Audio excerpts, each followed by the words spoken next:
The courtroom was silent, so silent that you could almost hear the weight of every unspoken truth hanging in the air. The defendant sat motionless, his hands clasped, eyes fixed on the woman who held his future in her hands. Judge Rebecca Cole. Her reputation was legendary, fair, fearless, and utterly incorruptible. But today, something different stirred in the air, something unseen.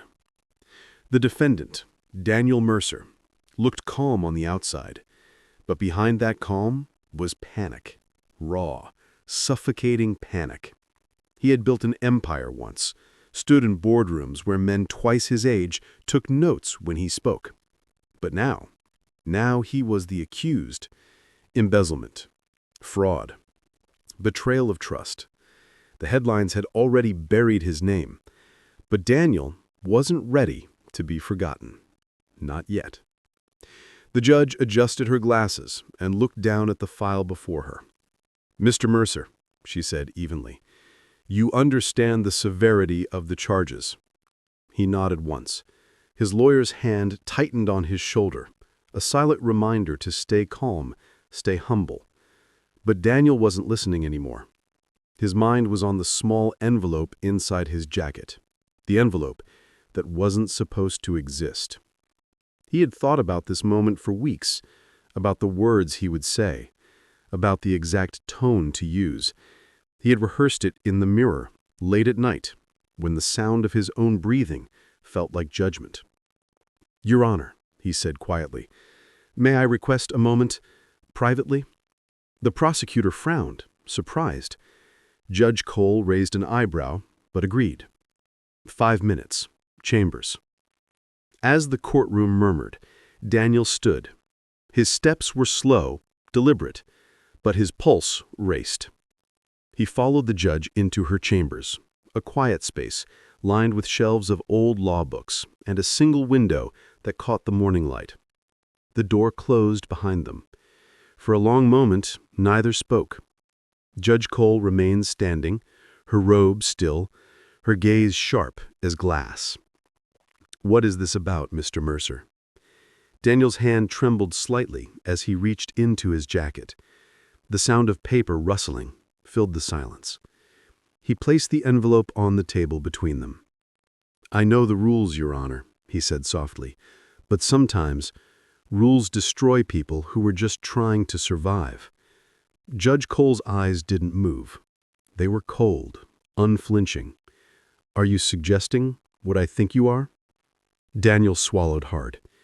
"Inside is everything you'd ever need to start over. No one has to know." A single second stretched into eternity. The hum of the air conditioner, the ticking of the wall clock, the faint creak of leather beneath her hand, all seemed louder than the words that followed. "Mr. Mercer," she said, voice low but sharp, "you are dangerously close to committing a second crime." He leaned forward slightly, desperation flickering behind his voice. "I'm not asking you to do anything wrong, just to see that sometimes justice isn't black and white." But she didn't move. She didn't blink. Her silence felt like a verdict. What Daniel didn't know, what no one in that room knew, was that a tiny red light above the bookshelf had just started blinking. A security upgrade installed weeks ago after a string of threats against the courthouse. Every word, every gesture, every tremor in his voice was being recorded. Somewhere in the control room, a security officer leaned forward, squinting at the feed. He turned to his partner. "Is he doing what I think he's doing?" "Keep recording," the partner whispered. Back in the chambers, Judge Cole finally spoke. Her tone had changed, softer, measured. "I need you to repeat that, Mr. Mercer." He hesitated, confused by her calm. I said, I just want to find a way." "No," she interrupted. "Say exactly what you're offering." Her eyes stayed locked on his, unblinking, as if she was drawing out the confession he didn't yet realize he'd already given. Outside the closed door, Two deputies exchanged uneasy glances. Inside, the tension was unbearable. And that's when Daniel exhaled, relieved, confident, unaware that his fate had already been sealed by a single blinking red light. Friends, what would you have done if you were in that room? If someone offered you freedom at the cost of your soul? Because in the next few minutes, one man would lose everything, not because of the envelope he offered, but because of the truth it revealed. Before the courtroom lights, before the blinking red camera, Daniel Mercer was a man people trusted. In his city, his name once meant innovation, generosity, and ambition. He owned a chain of logistics companies that moved everything from medical supplies to luxury cars. He was the kind of man reporters called self-made, the kind of man who smiled during interviews and said things like, "Hard work is the only bribe life accepts." But beneath that charm was a secret war no one saw coming. His empire was bleeding money. A global shipping crisis had crushed his profits. Loans piled up. Contracts vanished overnight. And then came the worst blow. A partner he'd trusted since college disappeared with millions. Overnight, Daniel's accounts froze, his board turned against him, and investors started whispering the word fraud. At first, he denied everything. He told his wife, "It's just a misunderstanding, a few numbers out of place." But deep down, Daniel knew the truth. To save his company, he manipulated invoices, moved funds through shell accounts, and signed papers he didn't fully read. One lie turned into two into a pattern, and suddenly the man who inspired others was building his future on shadows. His wife Laura watched the change in him long before the world did.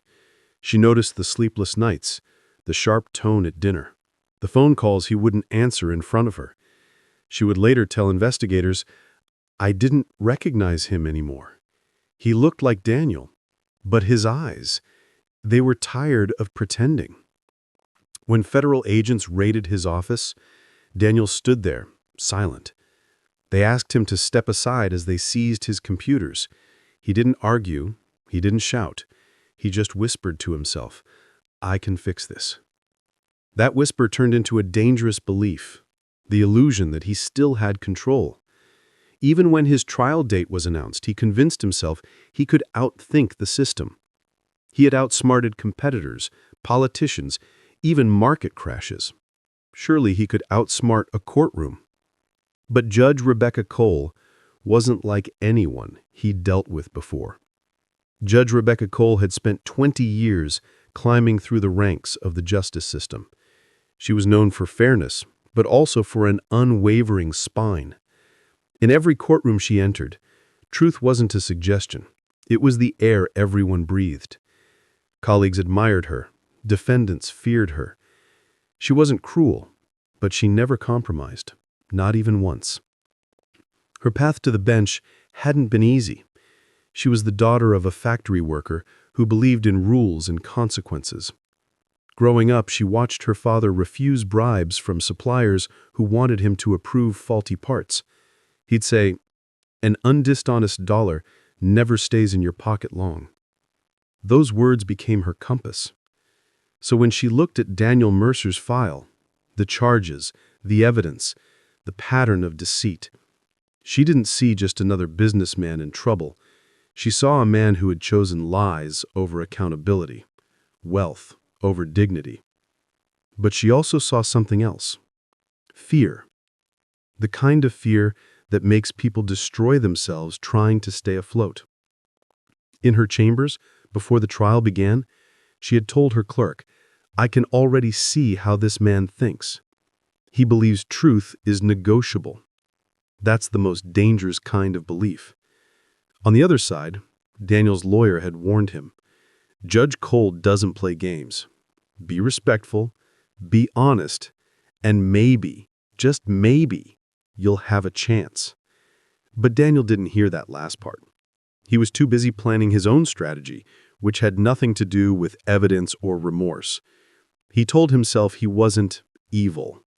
He told himself he was protecting his family, his employees, his reputation.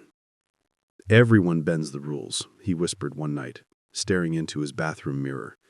"I'm just bending them to survive." But yet somewhere deep inside, he knew that wasn't true. He wasn't bending them anymore. He was breaking them. The day before his first hearing, he met with an associate at a downtown cafe. The man slid a plain envelope across the table. "If you're desperate enough, this might help. Some judges can be persuaded." He froze. "Rebecca Cole?" The man smirked. "Everyone has a price. You just have to find it." But Rebecca Cole didn't have one. Friends, maybe that's the real meaning of this story. Not the scandal, not the verdict, but the reminder that truth is patient. It waits in silence, watching, ready to step into the light when the moment demands it.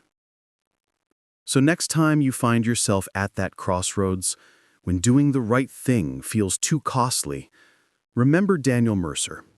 Remember Judge Cole. Remember that integrity doesn't make headlines. It makes history. If this story moved you, share it. Somewhere out there, someone is standing in that same quiet moment, weighing right against wrong. And maybe, just maybe, your share will remind them justice is always watching. The camera that caught Daniel Mercer's crime was dismantled months later, replaced with a newer model. Its lens, scratched and faded, was quietly stored in an evidence box deep beneath the courthouse. No one thought much of it again, except one clerk, who left a small note taped to the box. It read simply, "This camera saw the truth when we almost didn't." Years passed, and Daniel's name faded from the headlines. His company was dissolved, his assets redistributed, and his former employees moved on. But the story of that recording, of the man who tried to buy justice and the judge who refused to sell it, became a legend whispered in courtrooms across the country. New lawyers studied it, old judges referenced it when warning their clerks. It became a parable, not about greed, but about the quiet resilience of truth. Inside prison, Daniel had changed. Time stripped away his arrogance, leaving behind something unfamiliar: humility. He spent hours in the library, reading about the same laws he once tried to twist. The guards said he was polite, distant, and always lost in thought. When a reporter wrote to him asking for a statement, Daniel replied with only 9 words. "I tried to buy justice. It bought me peace." Meanwhile, Judge Cole continued her work with the same quiet conviction. Her courtroom became a sanctuary for those who still believed in fairness, a place where every verdict carried not just legal weight, but moral clarity. And though she never mentioned Daniel Mercer's name again, she carried the lesson with her, the reminder that corruption doesn't always wear the face of evil. Sometimes it wears the face of fear. On the 10th anniversary of the case, a small documentary aired. It was titled, "The Camera That Saved the Court." It told the story of that fateful day, of how one decision changed 2 lives forever. The final scene showed the old surveillance camera being placed in a museum display labeled "Artifacts of American Justice." Beneath it was Judge Cole's quote engraved in silver: "Integrity is what you do when you think no one is watching."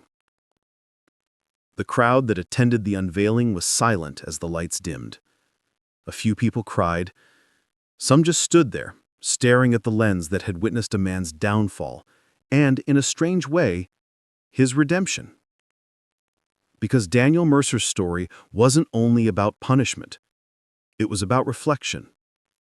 It was about how the truth always finds a way to surface, no matter how deep we bury it. And sometimes the exposure of one man's darkness becomes the light that guides others. Friends, if you've made it this far, take a moment. Think about the choices that define who you are when no one is watching. Would your actions stand up to the camera's eye?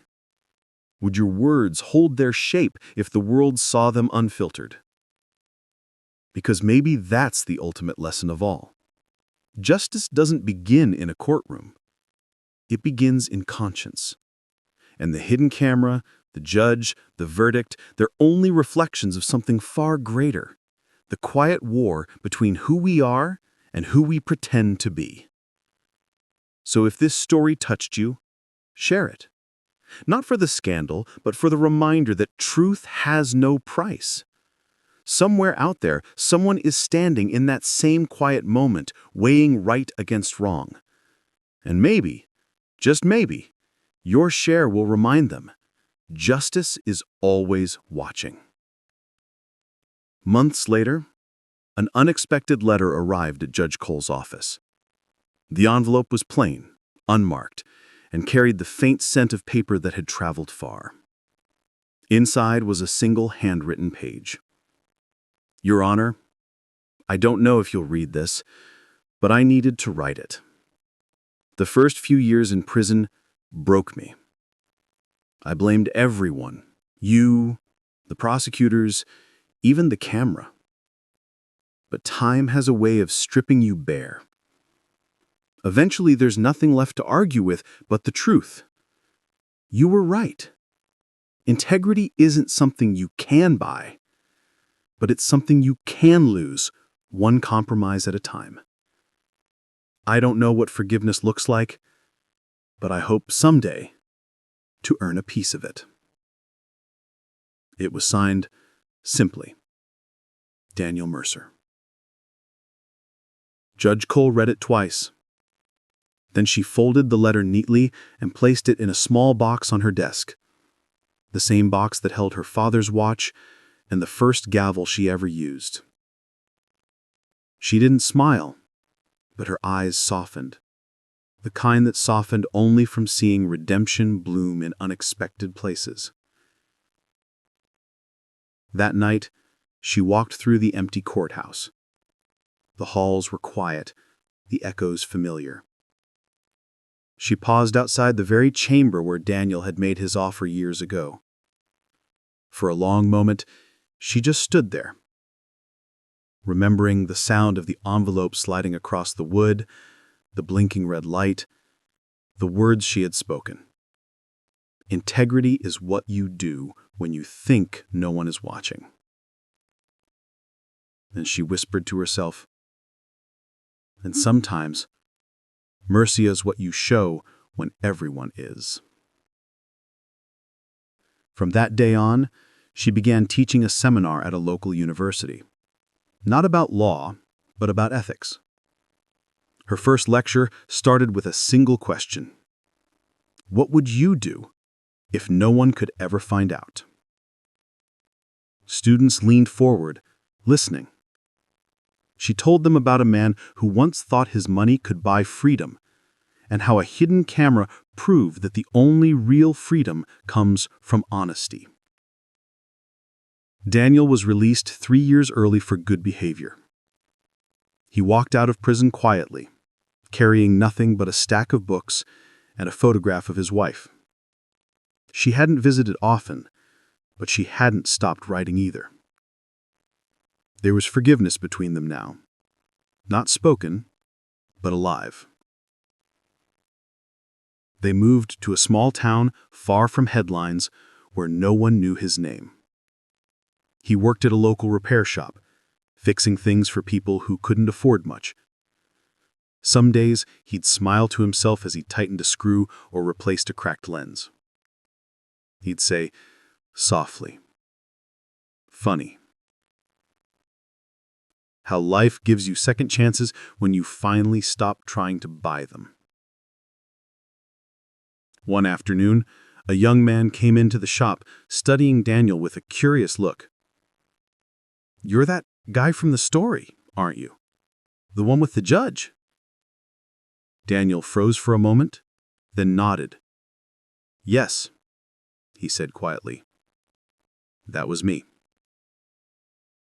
The boy smiled awkwardly. "My mom teaches law. She always says you taught her class more about truth than any textbook ever could."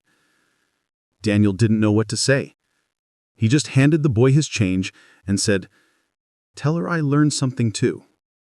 That the truth always wins, even when it hurts." That evening, as the sun dipped low, Daniel walked past a shop window and caught his reflection. Older, grayer, wiser. He looked into his own eyes and whispered, "You can't rewrite the past, but you can live the lesson." And somewhere, in another part of the city, Judge Cole watched the sunset from her porch. The same light touched them both. The man who fell and the woman who refused to let justice fall with him. Friends, if this story found its way to you tonight, maybe it's not just about courts or cameras. Maybe it's about the battles we fight quietly when no one is watching. The decisions that don't make headlines, but define who we are.